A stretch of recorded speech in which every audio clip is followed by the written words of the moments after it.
Have you ever heard of foam rolling? If you have, how do you do it? How often are you supposed to foam roll? Is there a technique to it? Where do you foam roll? What kind of foam roller should I get? Well, I'm Coach Cassandra, and I'm going to answer all these questions and more, so stay tuned. Coach Cassandra here. Welcome to another video.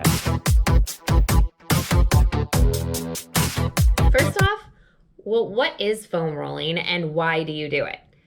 Foam rolling originated from a technique known as myofascial release, where a practitioner compresses the soft tissue, meaning your muscles, tendons, and fascia, to manage the pain associated with knots.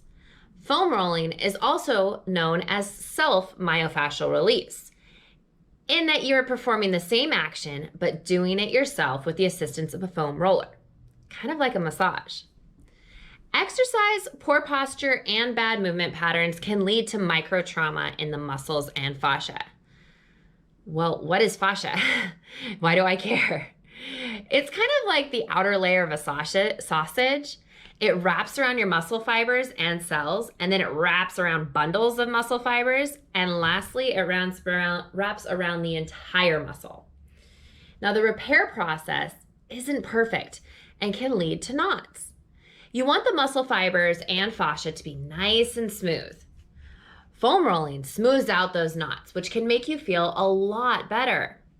A couple other benefits, well, it's going to increase your range of motion by combining foam rolling with static stretching.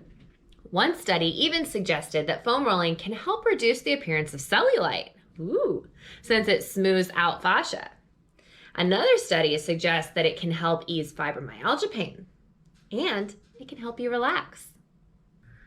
Now, before we talk about technique, let's talk about the different types of foam rollers. Foam rollers come in a variety of different sizes, both small and large, and different firmnesses. You can also find some with bumps and grooves.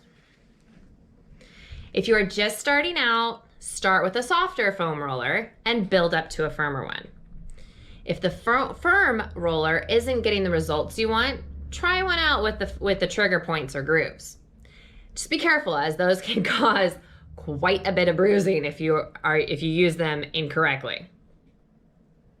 Now, you can also use items such as a tennis ball, a golf ball, a softball to help you roll out and massage your muscles. And these work especially well for trigger points where a big old foam roller is going to be too big and bulky. Now, you might be surprised to hear there are actually a few different techniques to foam rolling. Sure, you can just roll on the different muscles and it will feel rather good, but using these techniques will work even better. First up, needling. For this technique, you roll over the entire muscle one time and then make little rolls all the way up the muscle, kind of like painting. Second technique, search and destroy. Ooh. This technique also begins with rolling over the entire muscle first, but this time you are trying to find those tender spots. Once you find those tender spots, do your tiny rolls back and forth over them until the muscle relaxes and it doesn't hurt as much. Next up, pin and stretch. I like these names. This technique combines the stretching with rolling. Now, begin by rolling over the entire muscle until you find that tender spot. Stop on that spot and then stretch that muscle by flexing at the joint. Extend the joint and then repeat. Now, this helps the muscle to relax. As a reminder, with all foam rolling techniques, it might hurt a bit, but it should only be about a 7 out of 10 in discomfort. Never painful, okay? If you're getting painful, it is wrong. Back off and try again. Now, if it still hurts, seek out someone to help make sure you're doing it correctly and that you don't have an injury. Lastly, how often and when should you foam roll? Well, it's really up to you. Some studies have shown that it's very beneficial to roll during the warm-up phase of your workout, suggesting that you'll feel less fatigued during the workout. It's kind of cool. Other studies have shown that you should foam roll after the workout to prevent muscle soreness, which can therefore also help you in your next workout. You can foam roll regularly or, just as needed. There really is no scientific proof quite yet as to when and how long you should roll.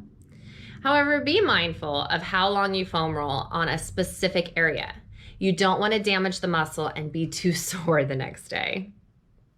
And that's it on foam rolling today. You should get yourself a foam roller, one of these smooth foam rollers to start with if you haven't already, and give it a try. Just be gentle. Now, if you like this video, make sure you click that like button down below and subscribe to my channel for future videos. Coming up next, we're gonna do a deep dive into the chest press, also known as the bench press. See you later.